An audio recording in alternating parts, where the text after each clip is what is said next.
Hi, good evening. This is Monday, the 24th of August, 2020.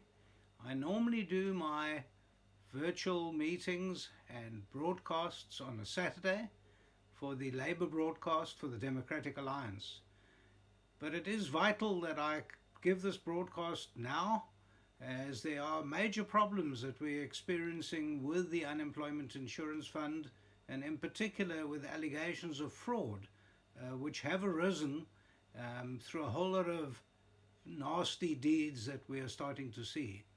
I think what is important is for us to be alerted to this and to be alerted that there might be further problems with paying out the UIF across the board.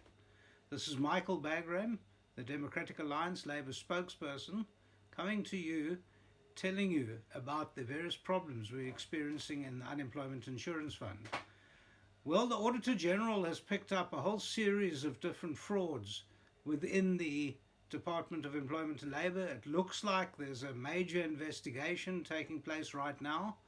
That investigation is not only pointing fingers at the department, but many employers as well.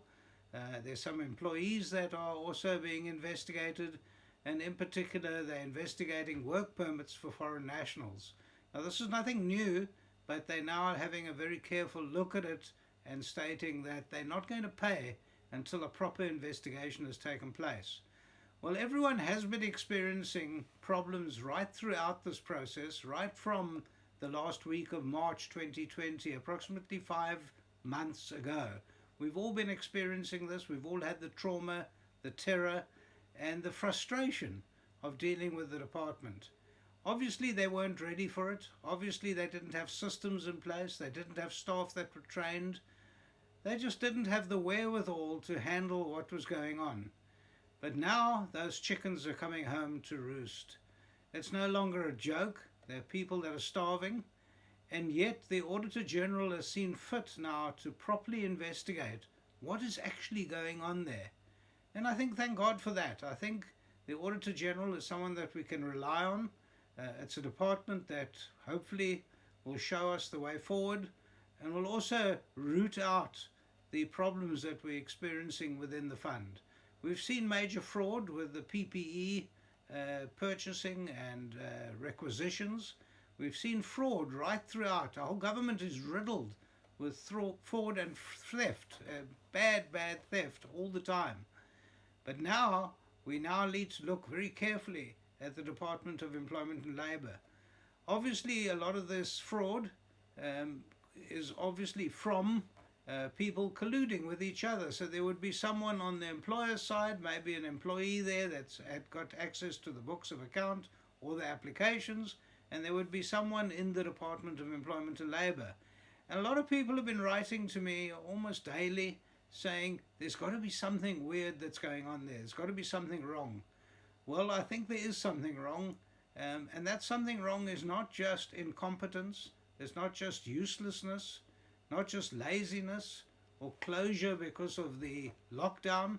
It's not just that. There are people who are hoping to gain, people who have been gaining millions of rands from the UIF. I'm hoping that they get this out quickly and that we name and shame the people. I don't care who it is. If it is a company, they must be named and shamed. They must be prosecuted immediately. As the Democratic Alliance, we're pushing very strongly for everyone to be prosecuted who's dipped their fingers into these funds. It's an absolute tragedy that we're seeing what is going on right now. And I must tell you, right now, as of today, we are going to see a closure for a few days of the fund. There won't be any payments for the next few days. I don't know how long. I know that NEDLAC, the negotiating body, is seized with this problem.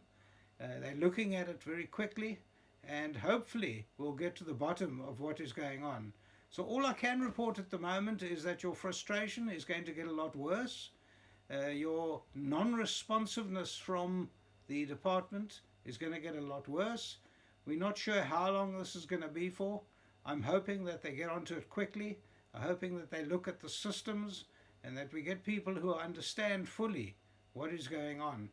Let's hope and pray that they get the thieves, They take everyone that has been fraudulent, they prosecute them immediately. We can't wait 5 years as we've seen with everyone else. We keep getting promises from government saying there is fraud, we're going to prosecute them, and then we never see any action.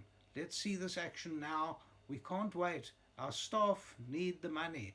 The workers of South Africa are the ones that are suffering, not government. All government employees have been paid very handsomely, so not government. Not the people who are cheating. They're gaining enormous money. It's the workers who are suffering badly. Yes, some of the employers are also suffering in that they're paying their workers hoping to get the TERS money, the monies out of the emergency funding. But I think that's going to be at a standstill for the next few days, and hopefully it's only days and not months. So I'm sorry to bring this terrible message to you. This is Michael Bagram, the Labour spokesperson for the Democratic Alliance. I appreciate you listening to me.